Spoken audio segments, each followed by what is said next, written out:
Where I'd like to start is to ask you about our incumbent assembly member, Rich Gordon, and ask you to tell us how you think you would represent this district differently than Mr. Gordon, what policies he's advocated that you disagree with, just how would you be different than him? Oh, I would take a much stronger stand on Lehigh, Southwest Cement Plant, which is the largest polluter in District 24. They've been fined by EPA just a little bit over a year ago, $7.55 million over the water pollution. And based on what I know, the EPA is coming down, and Department of Justice is coming down with another consent decree on the air pollution. So what, as a state legislator, would you want to see done? I would like to see state push harder to protect the public health on the environment. See, the state, you cannot. The federal law, you can, like a Sierra Club can sue the polluter and get compensation for it if they win. But state don't have that. That need to be changed. And then also the state assembly need to, because this in the District 24, need to speak out louder. Cannot allow the out of compliance polluter continue run away with it. It's just our cost, our health cost. Is there anything else about the way Rich Gordon has represented the district that you would approach differently? The other way is education. I will push harder. For example, just looking at, I served 8 years on Cupertino School Board. I'm the only candidate served 8 years on Cupertino School Board. I see all the district is scrambling trying to get money a year, pretty much almost every year, which should be stopped. We should change the state priority on the funding, number one. Number two, we should, in my opinion, we should push to have a tax on the higher bracket income, wealthier, to have a permanent, income or revenue for the school, for every school in California, because the wealthy has to chip in. I mean, they cannot just become the income gap become bigger and bigger, which is not going to be healthy. Will be good for the state, for the country. So I will push to have a permanent tax on the wealthy, the top wealthier people for the education funding, and also change the funding priority. We should focus, pay more, more funding for school instead of more funding for prison, which is totally wrong. So Governor Brown has instituted a major reform in the way local school districts are funded with the local area funding formula. Is that something you disagree with? Or? Well, that's agree. He's heading to that direction, but they need to. What I'm saying is need to do more. $2 billion to. I mean, the state budget has allowed us to spend a lot more money now on public schools. Right, but I think education should be the top priority. Okay, that education is the key. I came from Taiwan. It's a poor peasant family in Taiwan. Without education, I won't be able to be here today. Okay, I see the value. And you don't think the legislature puts priority on education again? Right, I don't think everybody pay the lip service, but not really pushing hard on. It's the same as the climate change. I can see that. Okay. Was Cupertino a basic aid school district, or is it a basic aid school district? It's by number of the student. What do you call that? It's not. It's basic aid. No, it's not. It's the other way. Okay, basic aid is you get whatever number, right? But Cupertino is very interesting. Cupertino school district is by number of students, and then high school is basic aid. Okay, so in Cupertino you have two school districts. One is this way, one is the other way. Sticking on education for a second, I'm wondering what measures you would support to change the teacher tenure rules at a state level to provide for more, to make it easier for school districts to address underperforming teachers. Right, that need to be modified.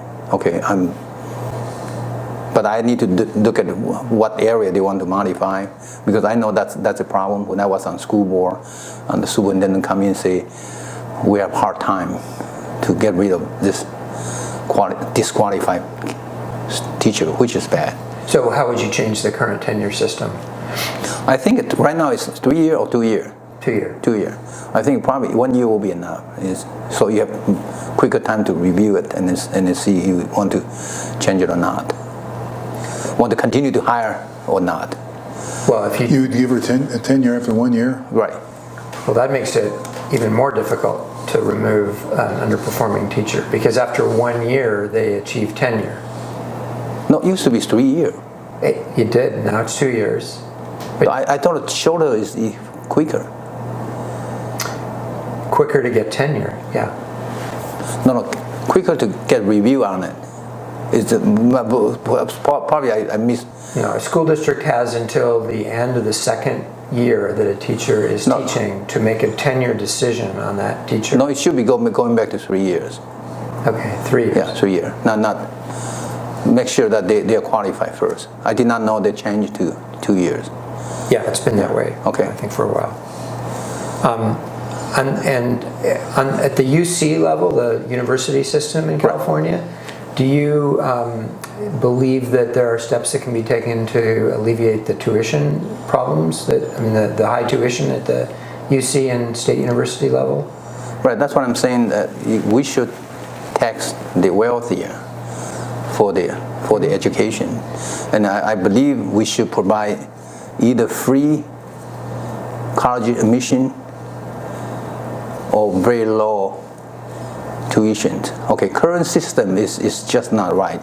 It treated resident student, California student, different than out-of-state student. Because out-of-state student pay more on tuition, based on what I know is 3 times more, and then the UC system tend to loosen the criteria standard, which is not fair, which is not right. So you would advocate for an income tax hike in the upper bracket, right, and have that money be directed to reducing state tuition. Education first, only for education, not using to other area. I'd like to ask you about high-speed rail. Yes. I understand that you support it in general. Is that correct? There's two issues there. Okay, I support in general, yes, but when this comes to the metropolitan area, it should go underground. Okay, and then the route should not be zigzag through Central Valley. Okay, high-speed rail, you want to make it work. I have a master's degree in civil engineering. I'm probably the only candidate has working in construction, in the freeway construction before. For any transportation system to work, there must be 4 factors in place. One is be convenient, save money, save time, and also safety issue. Okay, if you have those 4 factors in place, it will work. Zigzag through the Central Valley, number one, that take a longer time, cost more money. So that's a major problem. Second item is when this comes to the metropolitan area, you look around the world, all the high-speed rail system, when they reach to the metropolitan area around the world, it's all go underground. When you put it here right now in this area, above ground, eventually you have to move underground. So why waste the taxpayer money? Why not? If it's worthwhile to do it, why not do it right at the first place? And how would you pay for that? That would drastically increase the cost of high-speed rail. Right. So that you have to again prioritize the cost, the money, where the funding. How would you do that? Right. One is as I say, cutting down on the prison priority on the funding on the prison and move this one, and then also other. I know the gasoline tax been moved around to different area. If you want to get this one done, just focus on getting the money into it.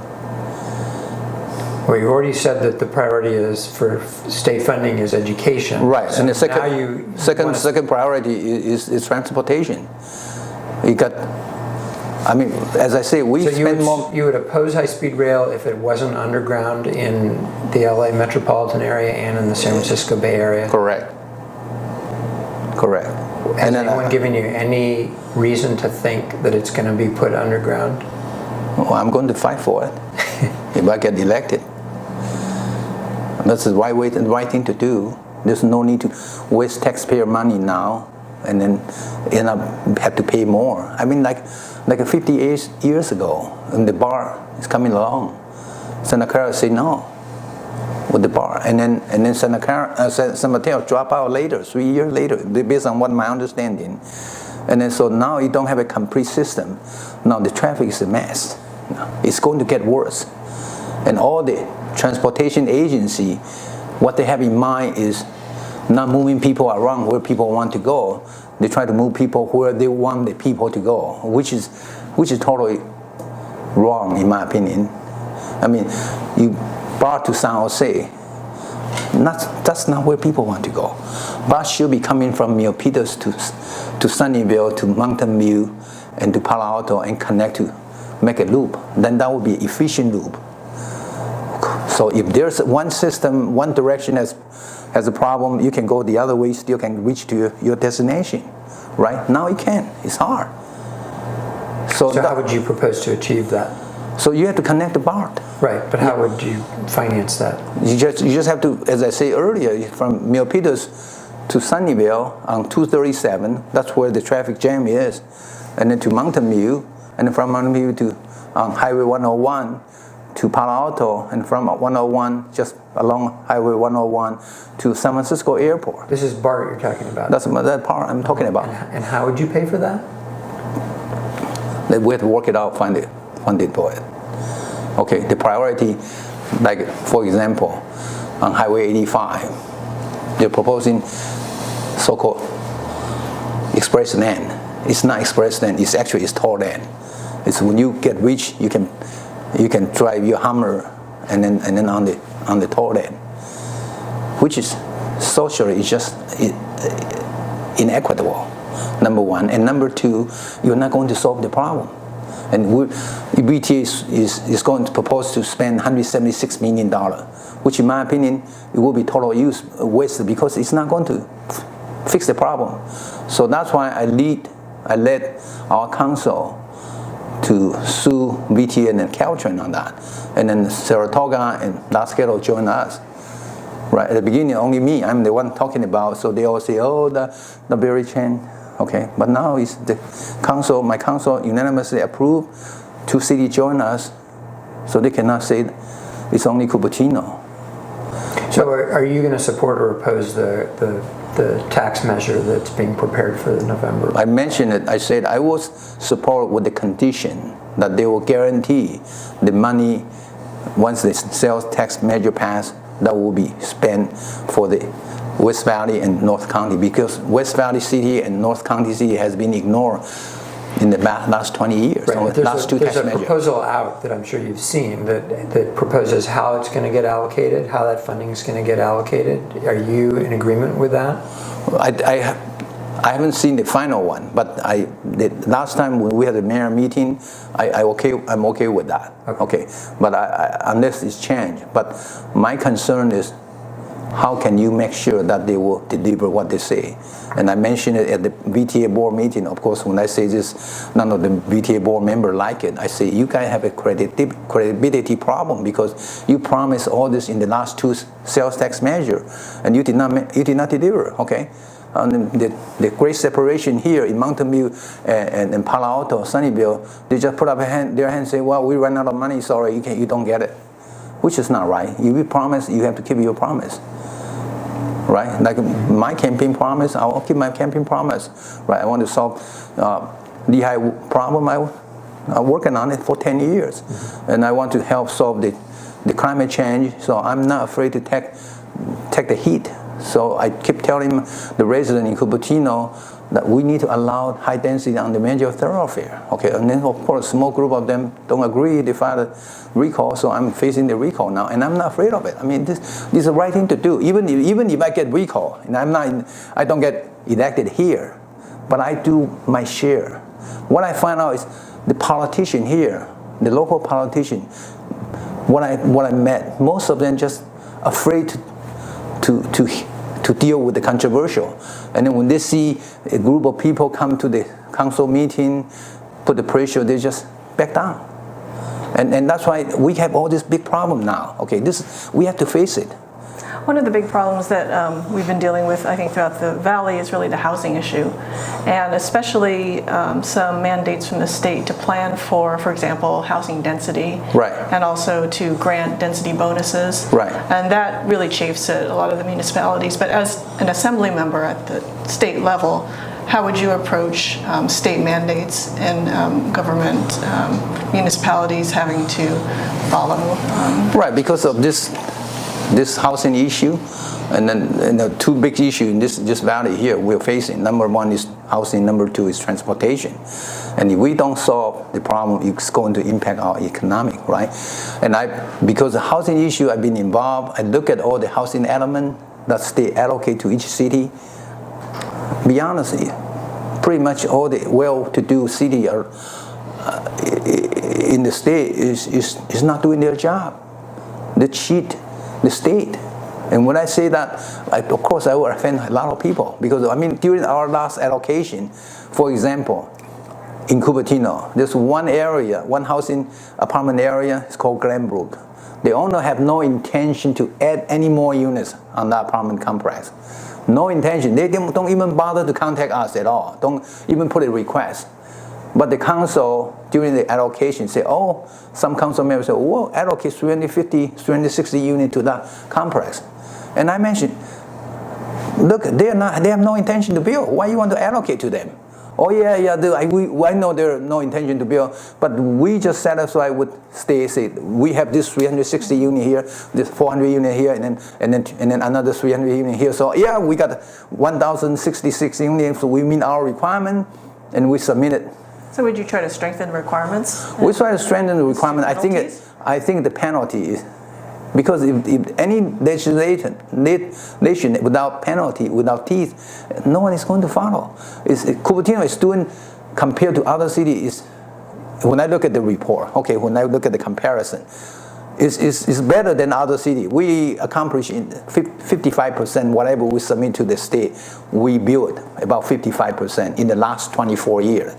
And some of the well-to-do city is not, okay, like Saratoga.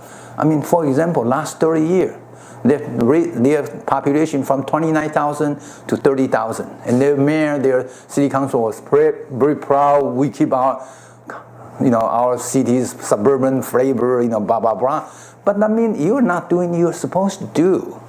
You guys must be cheating all this time, because you tell the state how many you're going to build, you never build it. So that's how you can keep it in 30 years, increase population only 1,000 people. Right. As a legislator, what kind of penalties would you favor instituting for? Well, like Menlo Park one is very interesting. It's not a penalty, it's a lawsuit, right? Deprive your then use authority, and then when Facebook want to come in, they quickly settle down. And then that's my understanding. Well, the issue there had to do with them not meeting the requirement to adopt a housing element in a timely fashion. But I guess getting back to Jocelyn's question, just what would you suggest happen to Saratoga because it's not zoning for high density housing? Then you need to, as the state said, that if you're not if you're not meeting the requirement, then your land use authority will be gone. What does that mean? That means the city council cannot make any decision on the land use. So you're going to put the state in charge of local zoning in Saratoga? I'm not saying that, but there must be a way to do it. I haven't think through that far yet. Okay, there must be a solution for it. This is the problem. I know that's the problem now, but I haven't dig into it to study. But you believe that the state should have the authority to require certain numbers of housing units be built in each city. If the city is not going to do their job, how are you going to do it? You tell me.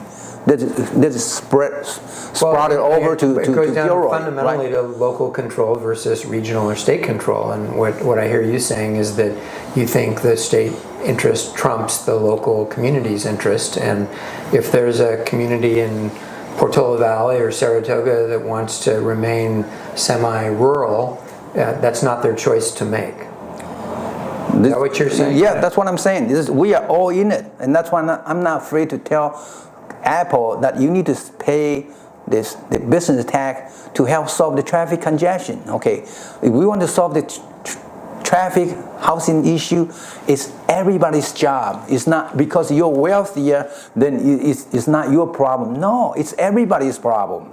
Okay, so that's why I'm not afraid to tell Apple. Of course, Apple is not happy. Okay, but it's... But you're not making Apple build any housing to offset all of the commercial space you've approved for them that's benefiting your city with sales tax revenues and property tax revenues.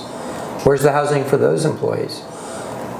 I fight really hard. Okay, there's supposed to be 500 units, but I don't get majority. It's supposed to be. So where are we? We've actually lost ground in not providing housing, but we've created all these new jobs. Not only Cupertino. San Jose approved Apple's 4.15 million square feet, much bigger than what we have approved on the spaceship.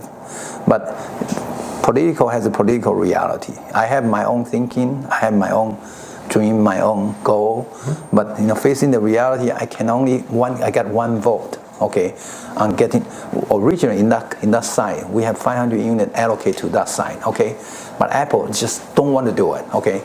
And so I met with Apple more than 12 times behind the scene, okay, and I fought to the best I can, and I find I'm the only one vote. I can only do so much what I can do, and then so Apple agreed to pay us 30% of more on the sales tax, which is not easy. I mean, Apple doesn't pay federal government a dime at all, right? Instead of they pay 30% more on sales tax, they pay about $40 million extra what they agreed to pay to City of Cupertino. So I accomplished what I try to accomplish. At the last minute, I was going to vote no because I asked for $100 million to help solve the traffic congestion problem, and Apple wouldn't cave in. And then so they asked Carl Gardino to call me, set up the meeting, work it out with me. And Carl say, what do you want for the $100 million for? You can only build 2 miles of light rail in city of Cupertino, which is going nowhere. So I mean, this is a political reality. I want to get to another political reality, right, and that's labor unions. Sure. Have you sought the endorsement of the labor unions in this race? I heard of it, but they did not even call me. Okay, so no one notified me at all. Okay, be honest. Seek their endorsements? No one contact me at all. I mean, I did not know. Oh wow! Labor endorsed this candidate. The teacher association endorsed. They don't even contact me at all. Okay, none of them call me. Why do you suppose that is? I don't know. Okay. I really don't know. Okay. So the broader question is, for example, another example, Peninsula Democratic Club had the forum couple weeks ago, right in Los Altos. No one notified me. Okay, so. But you were there. I was there because someone told me. There. Yeah, someone told me that they are going to have that. So I show up, right? All the other 4 candidates has the name tag in the plastic bag.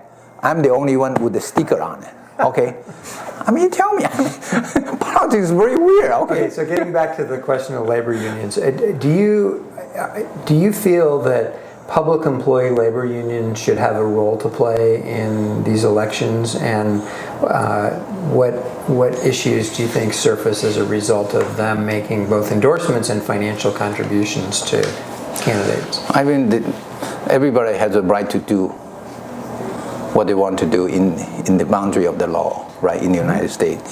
So if the law allows them to do it, they have the right. So you would have accepted labor union endorsements had you received them?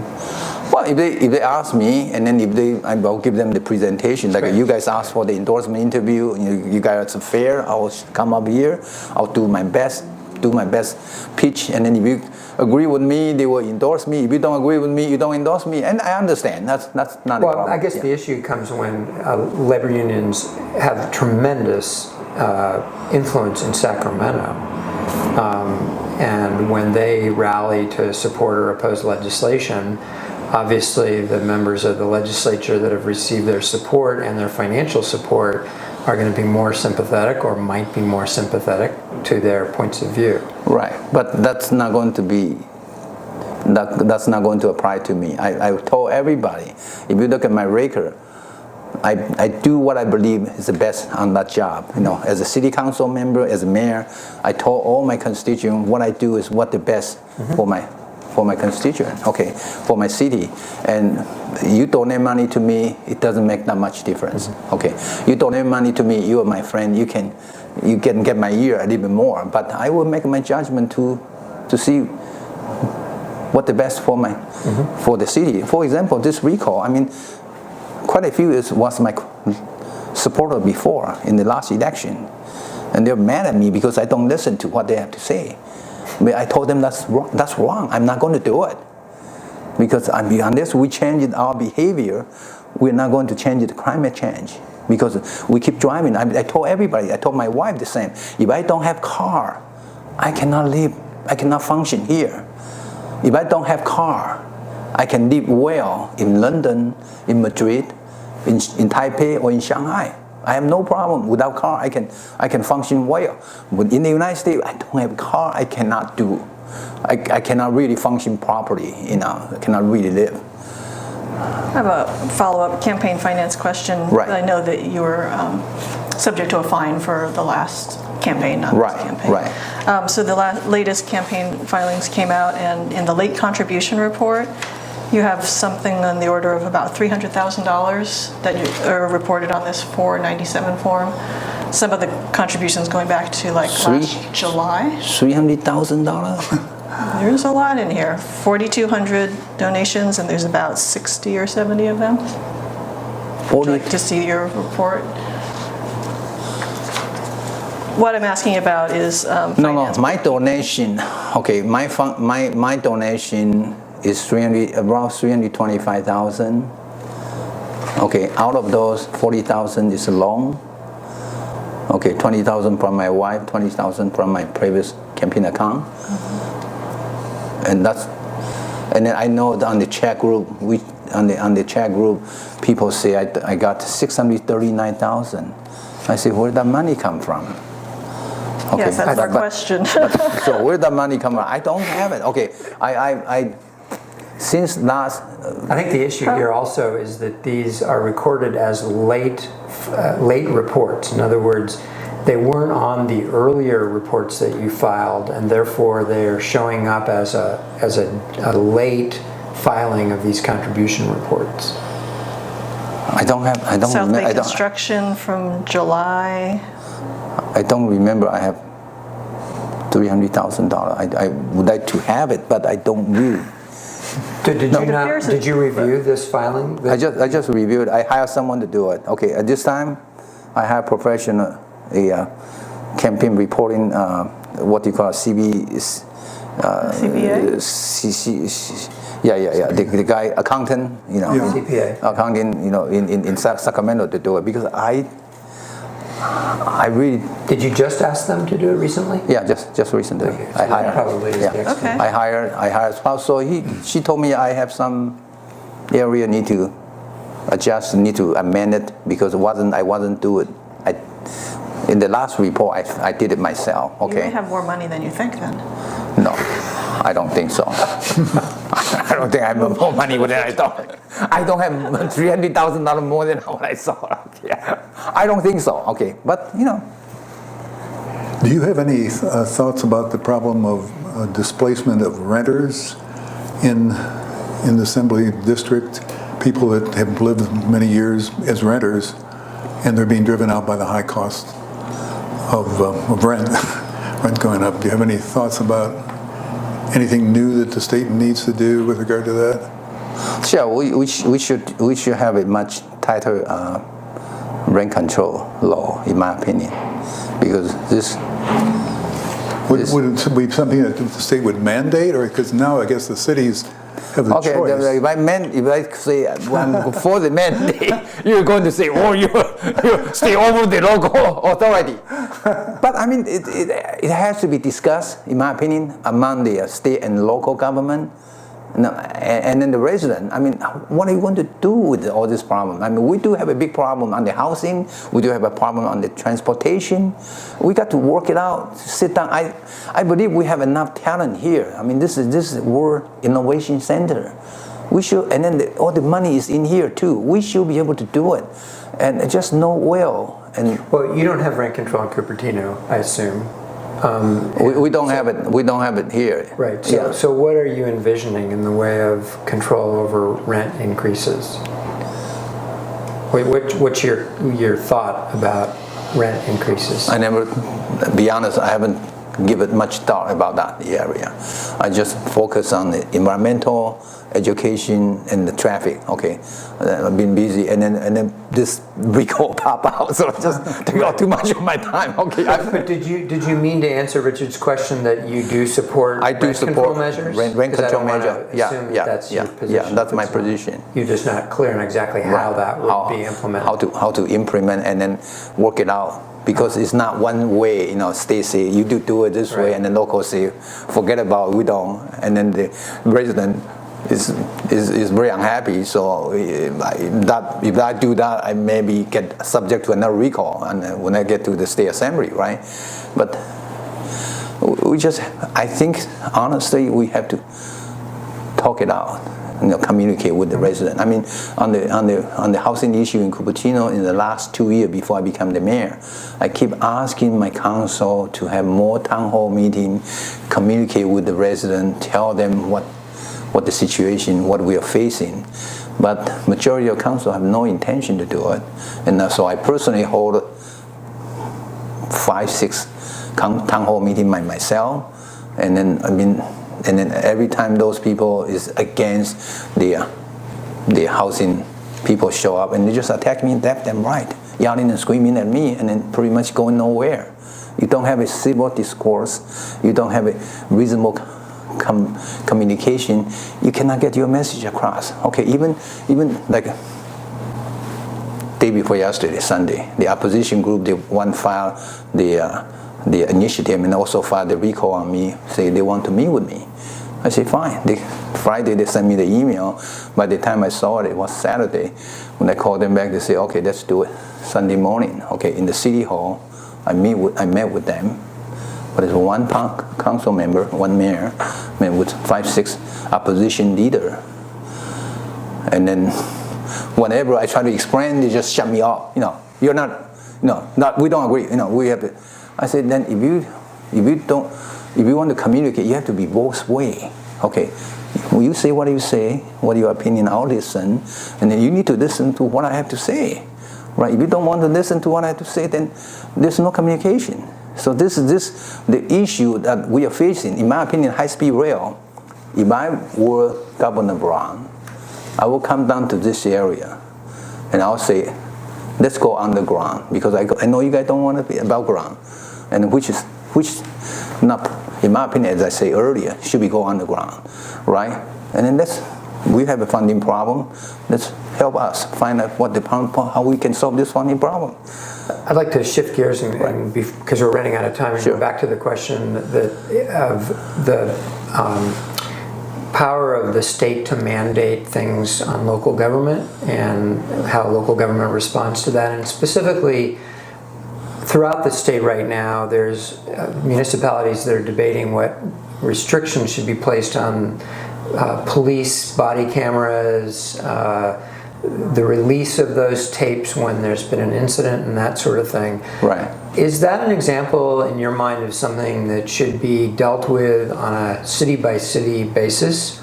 Or is that something that, in your judgment, should be subject to state law that mandates cities to approach that type of issue uniformly throughout the state? Okay, if the state is going to mandate, because I serve on school board, okay, if state is going to mandate the city to do what state feel need to be done, then state has to allocate funding for that. Too many of the problem is state give you all this mandate and then without giving you the funding and appropriate funding. And the city was stuck. Yeah, I understand that point. This is more of a situation where local police department, I don't know what the situation is in Cupertino, but local police department decides they're going to outfit their police officers with, say, body cameras. Right. So should that city get to determine its own policy with regards to the release of any tapes that come from those cameras? Or is that something that should be subject to a uniform approach throughout all cities in California that the legislature determines? I think it should be subject to the state, uniformly across the state. Okay. Right, because one day you're driving in Palo Alto, couple blocks away you're in Menlo Park, couple north, couple blocks south you're in Mountain View. Mm-hmm. Right, and if this is such a sensitive issue, creating the problem, we need to deal with it. The state need to deal with it, in my opinion, and the state need to allocate the funding for it. Let me ask you somewhat of a similar question. Right. There's an effort within the state now to limit arbitration provisions in contracts, including employment agreements, personnel policies. The current practice of many companies, for example, is to have any disputes with their employees over labor issues to be resolved through binding arbitration instead of through the courts and lawsuits. Do you have a position on whether arbitration clauses like that are appropriate and should be allowed, or whether they should be eliminated? Well, arbitration clause should be allowed. Okay, if I'm in real estate business. Okay, a city council job, I only get $730.54. Okay, 99. So real estate law has that arbitration clause. Right. Okay, and you look at our judicial system now, it's so backlogged. And if you say, well, it has to go through the court, I mean, this can be resolved in the arbitration, in civil situation. Why clog up the court system? Court system has much severe, I mean, important or much severe case, they need to look at it. But if you have clogged them up, it's not right. Okay, and if that arbitration clause is taken off, that then you have too many. In my opinion, then that's not going to work. Okay, the current system work okay. I mean, in my opinion. Okay. So there's no need to. If it's working okay, why fix it? There's no need. But if it's not, if it's broken, then we need to fix it. Mm-hmm. Right? Like the police system, the camera system, it's apparently some problem. We need to fix it. Right? Do you have any Brown Act questions? Go ahead. No. Go ahead. I don't have one. I was asking if you had one.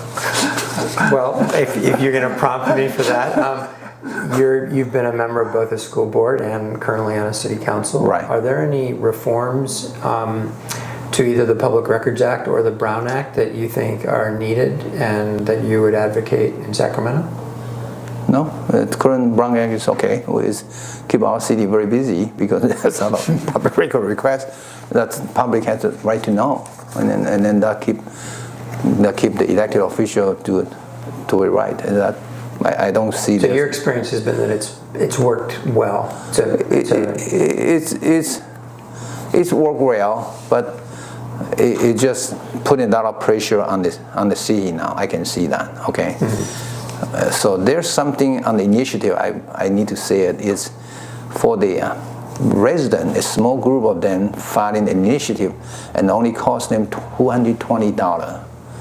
Okay, and then look at our first initiative, okay, the pretty much no growth initiative. It will cost the city this year almost $1 million, easy. I think to put on an election? To put on an election. Not $1 million. $1 million. Yes. Let me tell you. Once their initiative put it up, right, we need to do 9212 report. Okay, this 9212 report for this initiative is $150,000. What's a 9212 report? 9212 is government section code 9212. Right. Say any initiative come out, the city have the right to hire outside consultant, in a different field to give you the evaluation of this initiative, what impact to the city is good or bad. Okay. So that's called 9212 report. And if we do one 9212 report, we have to do it for all of them, right? To be fair. Otherwise, you say, "Oh, why you doing what? All the initiative?" Okay. Oh, you mean it's your option as to whether or not to do this report? Right. I see. So now, because of this No Growth initiative came out and pumped, the other 3 developers come out with their initiative. So we are going to have 4 initiatives on the ballot, and it only costs them Is this in June or in November? November. Yeah. It will only cost them $220, and it will cost city, and then that's $150,000. Right. An election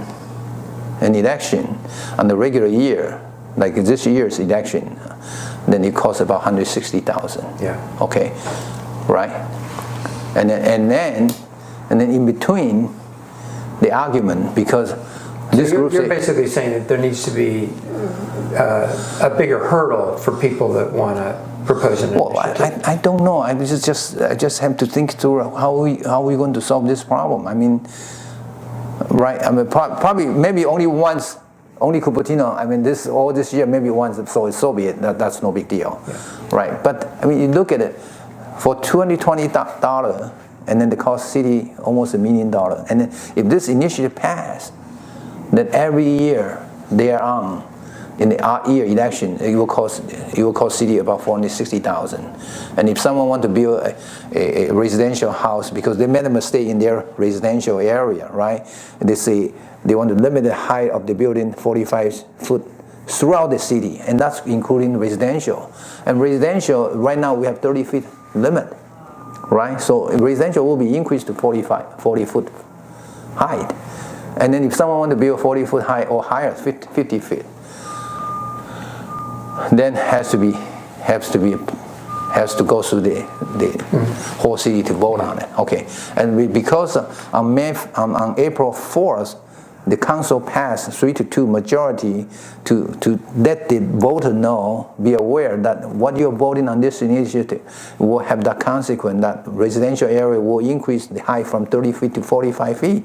And we just have that increase, that word in there, and that make them really mad. And that's why that's the main cause of the recall on me. Okay, and then they will say, why 3 council members, why only recall you? I don't know. I mean, it just happened that way. It's going to be a busy November. I know. Busy fall election. For all of it, we will have an election, regular election. We have 4 initiatives, and we may have 1 recall. So it will be. So you could be on the ballot in November for assembly and for being recalled. Right. And then it could be I get elected to the assembly and got recalled in the Cupertino. Perfect timing. All right. Well, thanks for coming in. We really appreciate it. Sure, my pleasure.